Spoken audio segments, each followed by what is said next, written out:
আসসালামু আলাইকুম ভিউয়ার্স, কেমন আছেন সবাই? আশা করি আপনারা সবাই ভালো আছেন।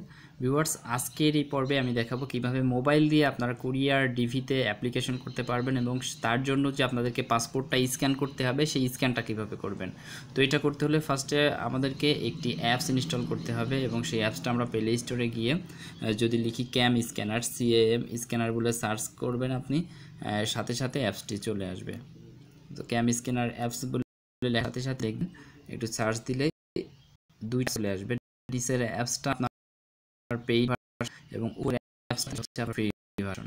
তো আমরা ফ্রি ভার্সনটা নিব। ফ্রি ভার্সনটা নিলে এই দেখেন অলরেডি চলে আসছে। তো আমরা এই অ্যাপসটাকে ইনস্টল করে নিব। ইনস্টল আমার অলরেডি করা আছে, আমি আর ইনস্টল করছি না, আমি সরাসরি ওপেন দেখাবো। তো সরাসরি এই যে ক্যাম স্ক্যানার অ্যাপসটি আমি ওপেন করলাম। ওপেন করলে আসলে ওপেন করার হতে একটু সময় লাগবে। করার পরেই ডাইনে ক্যামেরা অপশন আছে, এখানে আমাদেরকে ক্লিক করবে, কিন্তু আমার ক্যামেরা অলরেডি চলছে, আমি ক্যামেরাটা অফ করে দিই। হ্যাঁ, এবার আমরা এই ক্যামেরা অপশন করব। ক্লিক করার সাথে সাথে দেখেন অলরেডি চলে আসছে।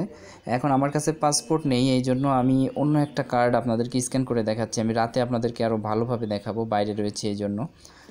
তো দেখি আমাদের দুইটা কার্ড একসাথে রয়েছে। আমরা এটাকে জাস্ট আপনার ছবি উঠাবো। ওঠানোর সাথে সাথে এখন আমরা দেখতে পাচ্ছি যে আমাদের টোটাল ছবিটা ড্রাগ হয়ে গিয়েছে। সেই ক্ষেত্রে পাসপোর্ট থাকলে আরও সুবিধা হতো। আমরা এইটা দিয়ে মেপে নিব, আমরা এইভাবে হাত দিয়ে এইভাবে ড্রাগ করে নিব। তো দেখেন ড্রাগ করে নেওয়ার পর আমরা নিচের অংশটুকু নিব। নিচের অংশটুকু হয়ে গেছে, টিক চিহ্নতে ক্লিক করব। অটোমেটিক কিন্তু আমাদের এটা স্ক্যান হয়ে গেল। এখন এটা যদি আমার লাইট কম হয় একটু বাড়িয়ে দিতে পারি, যদি বেশি হয় কমিয়ে দিতে পারি। নিচেই দেখেন এই অপশনগুলো আছে, এখান থেকে আমরা ইচ্ছা মতো কমিয়ে বাড়িয়ে দিতে পারবো। সো আমরা এই মাপটা রাখবো এবং রাখার পরে টিক চিহ্নতে ক্লিক করব।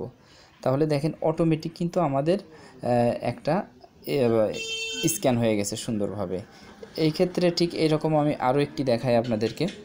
পাসপোর্টটা যেহেতু 2 পেজ আপনি এভাবে ওপেন করে রাখবেন। ওপেন করে যে আমি ছবি উঠাবো, উঠানোর সাথে সাথে দেখেন এইভাবে আপনাদের বোঝার সুবিধার্থে আবার দেখা যাচ্ছে আমি উপরের পেজটা, তাহলে এইভাবে করব।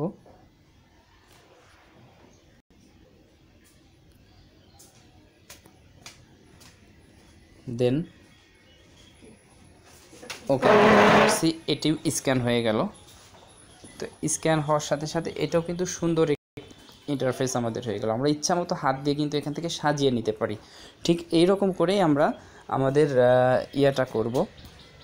আপনার কোরিয়ান লটারির জন্য আমাদের যে আপনার পাসপোর্টটা আছে সেই পাসপোর্টটা স্ক্যান করে নিব এবং স্ক্যান করে নেওয়ার সাথে সাথে নেওয়ার পরে আমরা আমাদের চ্যানেলটিতে যাব এবং চ্যানেলটিতে গিয়ে যে আমি যে ভিডিওটি দিয়েছি কিভাবে অ্যাপ্লিকেশন করতে হবে সেই ভিডিও ডেসক্রিপশনে একটা লিঙ্ক দেওয়া আছে।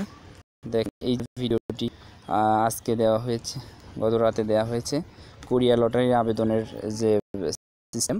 ভিডিওটি ওপেন করে দেখাচ্ছি। তো একটু স্লো কাজ করছে, যদিও এখানে 4G তারপরে আসতেছি না। তো ইতিমধ্যে এটা ওপেন হয়ে গেছে।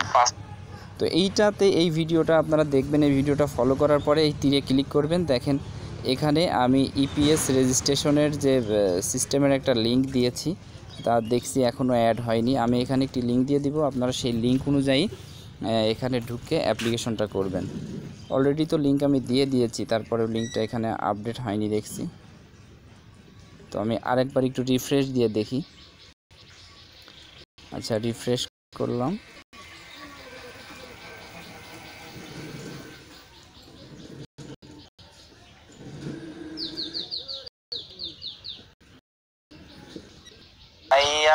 ভিডিওটা অনেক সুন্দর হয়েছে। আচ্ছা, এই যে দেখেন লিঙ্ক দিয়ে দিয়েছি, রেজিস্ট্রেশন লিঙ্ক অ্যান্ড ইমেল। তো আপনারা সরাসরি যদি এই রেজিস্ট্রেশন লিঙ্কে ক্লিক করেন, রেজিস্ট্রেশন লিঙ্কে ক্লিক করার সাথে সাথে আপনারা সেই পেজটিতে চলে যাবেন, সেই ওয়েব পেজটিতে যেখানে কোরিয়ান লটারির রেজিস্ট্রেশন করা যাবে। দেখেন আমরা কিন্তু ক্লিক করার সাথে সাথে সেই পেজটিতে চলে আসছি। এখন আমাদের ফার্স্ট কাজ হচ্ছে এখানে এই অংশে আমাদেরকে আমাদের পাসপোর্ট নাম্বার দিতে হবে এবং নিচের অংশে আমাদের ক্যাপচাটা টাইপ করতে হবে। তো ক্যাপচা টাইপ করার পরে সাবমিট দিব। সাবমিট দেওয়ার পরে যে এর আগে যে অপশনটা দেখিয়ে দিয়েছিলাম নিচের একটা ফর্ম আসবে, সেই ফর্মটা ফিল আপ করতে হবে। ফিল আপ করলেই আপনাদের রেজিস্ট্রেশনটা হয়ে যাবে। আর এইটা নিয়ে আহামরি চিন্তার কিছু নেই। যারা এখন করতে পারছেন না, আমি বলছি আপনাদেরকে কিন্তু ফ্রি আমি করে দিব। এখানে একটা ইমেল অ্যাড্রেস দেওয়া আছে, আপনারা সেই ইমেল অ্যাড্রেসে এই যে আপনাদের এইভাবে পাসপোর্টটি স্ক্যান করে আমাকে পাঠিয়ে দিবেন। আমি আপনাদেরকে সেই সিস্টেম অনুযায়ী সুন্দর করে ফ্রিতে আপনাদের অ্যাপ্লিকেশনটা করে দেব।